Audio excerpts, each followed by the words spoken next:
What's up, guys? It's Meg, and it's that time of the week again where we get to talk about the best show on television, AMC's The Walking Dead. Today we're talking about Season 4, Episode 15, called Us. What did you guys think of the episode last night? You guys have to let me know.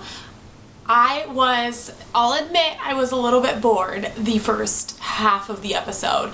And, all of the Glenn and Abraham and Rosita and Eugene and Tara scenes, up until the point where they got to the tunnel, I was just super bored with all of the conversations and stuff, and they're just showing little things that to me don't really matter that much. So it was a little bit frustrating that I felt like at least a half hour of the show was wasted. But that being said, we got to see a lot of really awesome stuff. So let's get right into it. So probably the two biggest things that happened in this episode were, one, Glenn and Maggie got reunited, and two, some of our group got to Terminus, both of which are very, very exciting. So let's start out with Glenn and Maggie reuniting. The episode starts out, like I said, pretty slow, but the most important thing is that Glenn sees a Terminus sign with a note from Maggie on it, and he is so thrilled and happy and ecstatic that he just leaves everyone behind and takes off running. The sign says, Glenn, go to Terminus, Maggie, Sasha, Bob, so he knows at least 3 of his prison people are alive, and it's super exciting. So he takes off running. Some other stuff happens, Abraham and Eugene and Rosita want to go they want to rest, and they're not really sure about this mission with Glenn. They're not as ecstatic as he is. But at one point, Tara hurts her knee, and because Abraham shoves her out of the way to save Eugene. I just feel like Abraham's such an asshole. And he does not see Eugene for what he really is, which is frustrating to me. I feel like he's got his blinders on, and he's just blindly following Eugene and hoping that Eugene knows what he's doing, which he doesn't. Anyways, that being said, they come to the tunnel, the train tunnel, and Abraham decides that this is where they have to part ways. He cannot protect Eugene going in there, and he thinks essentially it's kind of a suicide mission going in this long, dark tunnel where you can hear that there's walkers in there. So they go their separate ways. Eugene insists on being navigator. Abraham takes a nap in the back seat of this van that they've found, and Eugene makes Rosita take a few turns that end up putting them right back on the other side of the tunnel where Glenn and Tara are supposed to be coming back out. But rather than seeing Glenn and Tara there, they see Maggie, Sasha, and Bob. But before that, this whole navigation scene really shows us that Eugene's character is pretty much probably going to be exactly like from the comics. Now, spoiler alert, if you don't want this potential storyline to be ruined for you, you should probably turn this off for a minute or so. That being said, you are warned, so I am going to ruin the comics and a potential storyline for you. In the comics, Eugene, I don't know if I said this in my other video, but Eugene does not actually, he's not even a scientist. I think maybe he was a science teacher or something like that, but he knows nothing about why this happened. He doesn't. He kind of attached himself to Abraham with this so-called mission so that he could be protected, because Abraham can protect him, and he can't really fight off these walkers on his own. Yes, he's a very smart guy, but he's also a liar, and a pathological liar. And he can get people to do what he wants, and that's what he's done with Abraham. So we see him take all these turns, and once again he's detouring the group from actually going to Washington, and by claiming he has to live with himself, and that's why he insisted they go back for Glenn and Tara. When in reality, yeah, he has to live with himself. He wants to still be alive when Abraham finds out that he's been lying the whole time. So they see Sasha, Maggie, and Bob, and meanwhile, inside of the tunnel, some shit's going down. There is a huge cave-in inside the tunnel, and there are walkers all underneath the rubble. And Glenn and Tara manage to make it up over the top, and they see that there are just so many walkers down there that they're not going to be able to just push through these guys, especially they don't even have the riot gear anymore. So they kind of put a, thing up to the side with a flashlight to make the walkers go to one side, and they sneak up over the top, and Tara gets stuck. And it's like the typical scary movie thing where, you know, somebody's gonna die and it's really intense, and something always happens right when you think you're gonna make it out alive. Something always happens, and Tara gets her damn foot stuck in the rubble or something at the bottom, and the walkers are coming, and Glenn insists that he's not gonna leave her behind. And it's just very, very intense, and I really thought maybe Glenn was gonna die. I thought for sure Tara was gonna die. I did not know how they were gonna get out of this, but they managed to get out of it. But before we talk about that, let's just talk about for a moment Glenn and how he did not leave Tara behind. Now, we've always known that Glenn was a good guy, but ever since he's been on this mission to reunite with Maggie, it seems like that is all that he cares about. You know, he's got this one-track mind. He's got to get back to Maggie, and he doesn't care about anyone else. At least that is what it seemed like. But the fact that he refused, knowing that there is a great possibility he's gonna die here trying to save Tara, and yet he refused to go on without her, that really shows his true character. That, you know, forget Maggie for a moment, forget the fact that he might never see her again. He cannot leave Tara behind. It's kind of this blind faith, blind hope moment where he's like, I'm just gonna get you out, we're gonna get out of here. And at the very last minute, when you think there's no hope left, Maggie and Sasha and Bob and Abraham and Rosita and Eugene come down the tunnel in their van, and they take out all of the walkers, and everyone survives, and Glenn and Maggie are reunited. Probably the best moment so far this season for me. Just, well, no, probably the second best moment. The best moment was Daryl and Beth, I'm sorry. But the second best moment is Glenn being reunited with Maggie. It was so exciting. So after they all reunite, they are kind of camping out in the tunnel at night, and they, you know, Glenn and Maggie are kind of talking a little bit, and they burn Maggie's picture, and it's kind of, you know, this whole time this picture has been kind of a symbol, and a lot of people thought it may mean Maggie's death, but we see that it's been a symbol of hope for Glenn. And then the fact that they burn it is that they feel as if they will never be parted again. They'll never be separated from each other again, and I almost feel like that's even worse than having the picture and having that mean Maggie's death. I almost feel like burning it may mean her death even more, because right as they burn the picture, then she could die, and then he'll be left with nothing. I really don't want her to die. I don't know if I even believe that she will die, but there's been a lot of talk about it, so I thought I would touch on that. Before the evening, when they're laying there, they introduce themselves. Maggie introduces herself to Tara and to, you know, Abraham, Rosita, and Eugene, and Glenn covers for Tara. He doesn't say anything about her being at the prison or who she was or what side she was on, and I just think that's so great. It's like giving Tara a fresh start. The only problem with that is I feel like Rick, in fact we know Rick saw Tara, and Glenn doesn't know that Rick saw Tara. So Glenn lying to Maggie about, you know, where Tara came from and how she met her on the road, it could come out to her, you know, Glenn and Maggie and Tara in the end, because Maggie will feel as if Glenn lied to her. As soon as Rick sees Tara, he's gonna know, and he's gonna say something. He's gonna say that she was standing right next to the governor and she didn't say anything to stop it. So I definitely feel like that's gonna be a big problem for Tara, but also for Glenn for lying to Maggie about it. I don't know. What do you guys think about that? There's still a lot of storyline too, you know, with, and this is completely getting off subject, but nobody else knows that Rick banished Carol, and she's gonna come back and she's gonna have Judith, and that's gonna be a whole big thing. But it's also gonna be a bigger thing, you know, if Glenn finds out that he banished Tara, if or not Tara, excuse me, Carol, or, you know, I mean, who else? I guess Daryl knew. I don't know. It's just, it seems like it's not quite finished yet. Anyways, I lost my train of thought there. But Glenn covers for Tara, and that's definitely, we're going to hear more about that later on, whether or not it's by the end of the season or next season. And there's still a little bit of storyline left there. Now, moving on to Daryl and his new crew. A lot of stuff went down with them, too.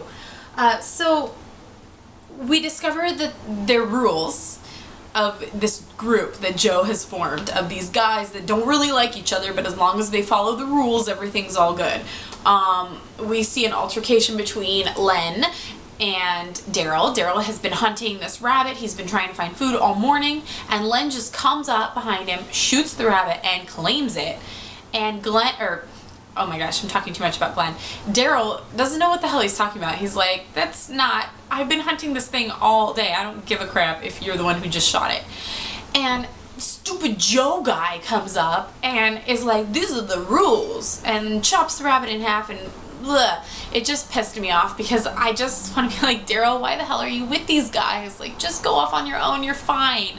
But for whatever reason, Daryl's sticking with these guys.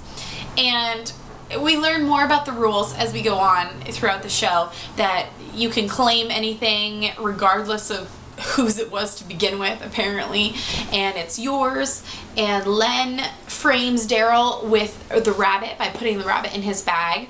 Joe saw Len do it but doesn't say anything, and is happy that Daryl told him the truth. And they, you know, says, teach him a lesson, boys. And they start beating up on Len, and you think, like, well, he's just gonna get a beat down, you know, whatever, he deserves it.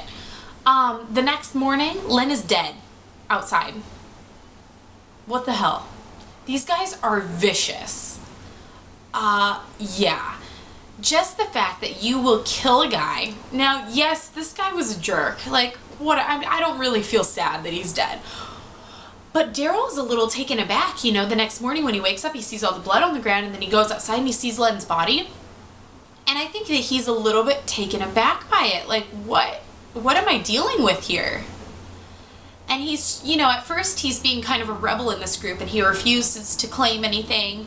And then this next morning, I think he sees what's happened to Len, and he knows that he can't fight off all of these guys. And these guys are crazy.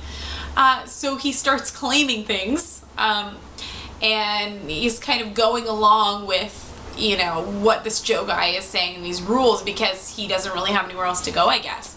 It's just interesting seeing, the episode is called Us, and there's kind of, they're going back and forth, Joe and Daryl, about whether or not Daryl is a part of the Us or not. And I think Daryl's trying really hard to separate himself from that, and yet moving forward, he's still staying with this group as the Us, and he hasn't really separated himself, and now he's claiming things. And I think that he's just, you know, he's wondering if he should, he's fighting, you know.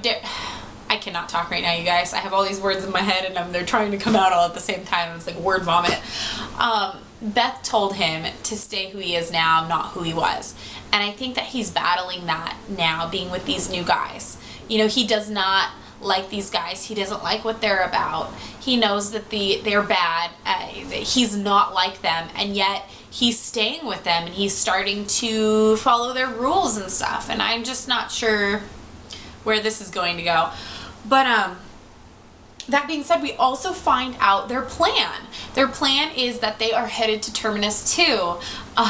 Joe tells Daryl about the guy in the house that killed their friend, that Tony saw his face, and that they tracked him to the train tracks and the sign. And now, unless they see something else, they're going to follow until they get to this Terminus place. Essentially because they want... Unfortunately for Daryl, he doesn't know that it's Rick that they're hunting. So he's just kind of going along with it, and I wish so badly that he would somehow figure out that it's Rick, because then he could run off and run ahead and potentially save Rick and Michonne and Carl from what's about to happen to them. But he doesn't, and so he's just kind of going along with it, like, whatever, yeah, okay. And he's just going along with this group, and now we know that they're all headed to Terminus 2, and Rick is headed to Terminus, and there is going to be something big happening here with this group that wants revenge on Rick, and Daryl's involved, and when they all get there, this could be really bad. I'll talk a little bit more about what I think is going to happen in the finale in a different episode here, but I think this has got some potential to be pretty savage, pretty brutal, like the episode description says. What do you guys think? What do you think of Daryl's group? And what they're all about? I mean, it's pretty intense. So then we go back to, after all the Daryl stuff, we go back to Maggie and crew and Abraham and Glenn and crew and this big crew that they have now, and they're talking about going to Washington, D.C. Tara says she's gonna go. Sasha says she's gonna go, but not before they go to Terminus to find out if Tyrese is there, and they just have to see it. They have to know what's there. And at first Abraham doesn't agree, and Eugene tells him he's wrong, and he's like, okay, I'm wrong, let's go. Tomorrow we go to the end of the line. So the next few scenes we see, they're coming up to this Terminus place, and it looks pretty awesome. It's a big warehouse type building. It's got fences. It says Terminus in the windows. They go in. Now the gates are unlocked, but they're still latched. So I feel like, you know, it's very welcoming to any survivors that come. The walkers can't get in. There's been a lot of comments on YouTube and stuff, and in different places that, you know, why is the place unlocked? That seems weird. And I feel as if, you know, as long as things are latched, you're inviting people to come, so you don't really want to lock them out. But the gates are latched and everything, so it's not as if the walkers would just push their way in. There's not really a reason to lock it if you're inviting everyone to come. They walk in and it's very quiet. There's nobody around, but it looks very homely, and there's a little, you know, there's planters, and there's, I don't know, what was that, like a shoe shining station? I don't know. But there's just things around, and it looks like a pretty awesome place. And I'll admit, I didn't get the creep factor until the very end. But I was really excited about it too. Everyone was really happy. And they come in and they just come to kind of like this cooking area, and there's just this woman standing there with her back to them. And she's not even acknowledging that they're there, and yet she knows that they're there. And that, I don't know. I think a lot of us are thinking, this is a little bit sketchy. And she turns around and she's like, welcome, you know, and she's very welcoming, and I don't think that our survivors feel weird about it at all. I think they're very excited that they're here. And then they, you know, I'll make you a plate, welcome to Terminus, and the episode ends. And then we see the promos, and the promos look scary. But we'll talk about that separately. As of now, we have two of our groups, Glenn, Abraham, Rosita, Eugene, Tara, and Maggie, Sasha, and Bob are all at Terminus. Did any of you guys notice that Maggie was wearing Daryl's poncho? Like, it is the exact same poncho. How did she get it? Where did it come from? It's weird. I mean, you can't just go find another poncho exactly like that. I'm wondering, was it in the bus or something? Had Daryl packed it? How did it get in her backpack? It's just, I don't know. It threw me there for a second because I noticed that right away. I was like, she's wearing Daryl's poncho. Let me know if you guys noticed that. Anyways, they're at Terminus, and it appears as if everyone else is headed that way. We still haven't seen any sign of Beth. We don't know if Terminus is a good place or a bad place. I was excited about it at first, and then after seeing the preview for next week, and mind you, it's the finale, so they are going to hype it up as much as possible. Of course, they know what we're all thinking. They know we all think that the hunters are there, whether they're there or not. And they're wanting to scare us. And it says it's going to be brutal, and it's going to be crazy, and there's going to be a cliffhanger. So we know it's going to be nuts anyways. I'm not entirely sure that it's the hunters here at Terminus or not, but either way, it went from being a happy place at the end of the show to watching the promo and being like, dun dun dun, this is really scary. So let me know what you guys think. I'm guessing a lot of you were thinking this is the hunter's place. But if not, let me know what you guys think about Terminus in the comments below. You guys should follow me on Twitter. The link is in the description. And add me to Facebook, because after the finale, I still want to keep making videos for you guys. And I am going to need topics to talk about and things to make videos on. So if you add me on Facebook or Twitter, I will put out posts that are asking for topics to talk on and just lots of things. So follow me on there so you can have input on my videos for the 6-7 months of sadness when The Walking Dead is over until season 5 starts. If you guys like this video, please subscribe, give it a big thumbs up, and I will see you tomorrow with my promo review for the season finale, episode 16, called A. What does that mean? Bye!